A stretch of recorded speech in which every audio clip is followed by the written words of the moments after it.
Are you in the market for a car audio amplifier? Here's a tip. Ignore the brand name. Amplifiers have become commodities. The biggest difference between brands is often just marketing. And hey, a lot of them are just clones made in factories in China and South Korea. Well, the upside is that if you have a favorite brand, there's no reason not to use it. So if your goal is to find the best amplifier for your situation, and instead of looking at the brand, answer these questions instead. Does your amplifier match your speakers? Let's say you have a pair of dual 4-ohm 500-watt subwoofers. If you wire those in parallel, then you need an amp that can provide 1,000 watts into a 1-ohm load. And hey, that may sound obvious, but I get questions about that down in the comments all of the time. One important caveat, some brands misrepresent their power ratings. I tested a Boss amp last year and it was way off. I know I just said to ignore the brand name, but this is the exception to the rule. Do a little bit of research and you can figure out which brands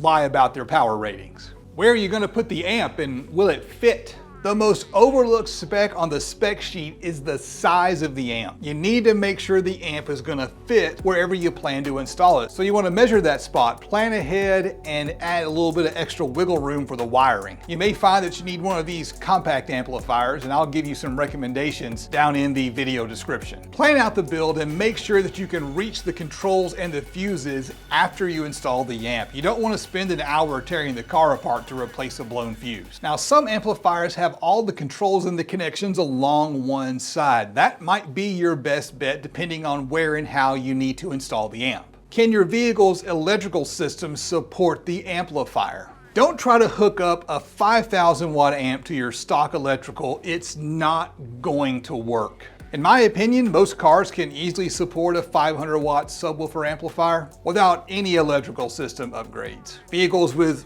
larger factory alternators or larger batteries can go up to 1,000 watts. Anything over that, you need to look into purchasing an extra battery at a minimum and probably think about upgrading your alternator. Are you paying attention to the right numbers? Peak power and max power are meaningless. Instead, look deeper. You want to find the RMS, some listed as the continuous power. Never ever for any reason should you pay any attention to max power. Here's a great way to test the amplifier. Total up the fuses and multiply by 10. That number should be reasonably close to the actual RMS power rating. I'm sure you've all seen Derek Williston's videos where he calls this big dummy math. That big dummy math will get you a ballpark estimate of the amplifier's actual RMS power. And if the amp fails that test, does that mean it's a bad amp? Not necessarily. What it does is it gives you a realistic number, so you can better match your speakers and amplifier. I know that sounds obvious to some people, but I still get questions in the comments every day asking which amp to use with their 1,000 watt max power subwoofer.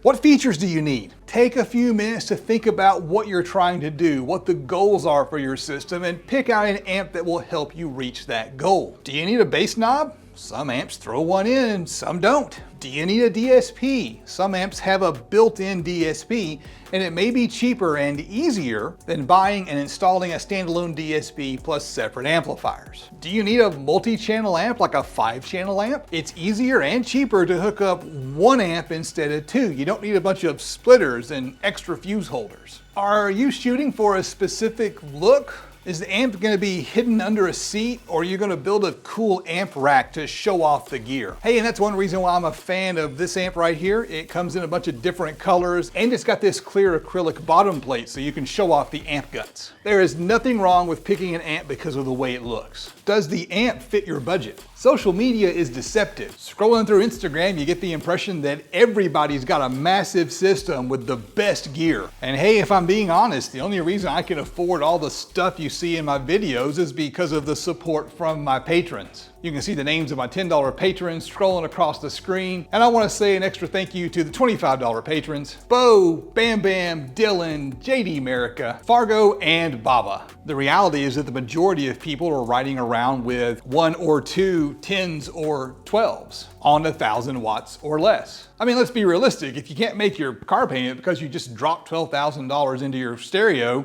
that's probably a mistake. So there's nothing wrong with buying a system you can afford. I always like to say that all builds are budget builds. budgets are just different. Since a lot of people ask me for recommendations, I'm going to take a minute to give you a few, and more importantly, explain why I like these particular amplifiers. This is not one of those cheesy top 10 amp videos, it's more of a buyer's guide. What you should look for when you pick out an amp. These JP series amplifiers have been tested and shown to make more than their rated power. The bass knob displays both temperature and voltage, plus it has a clip light on the bass knob as well as a clip light on the amplifier. Clip lights are important. It's a valuable feature it's worth paying extra for. They allow you to set up your amplifier without buying any additional test equipment. An inexpensive handheld oscilloscope is 80 bucks, so that light is worth 80 bucks. They have crossovers and infrasonic filters, plus they're strappable. All of that combined with the cool looks makes it my top amp choice. They even have a few huge multi-channel amplifiers, and they're always working on new products to bring to the market. Their multi-channel amplifiers have a full crossover section that will allow you to do things like band pass a channel so that you can have an active front stage with a 4-channel amplifier. Another good brand is NVX. They offer a solid value, especially after you use the discount code down in the video description. And that's the main reason why I like that brand. It's good quality stuff at really fair prices. They have a full line of amplifiers, including some cool Brazilian style amplifiers that pack a huge punch into a small package. Plus those amps have a clip light. Now, if you're looking for a powerful compact amplifier, I'm going to recommend this Rockford Fosgate. Another good solid recommendation is the Prime Series amplifier from Rockford Fosgate. This is a good one if you're trying to find an amp with all the controls on the same side. Plus,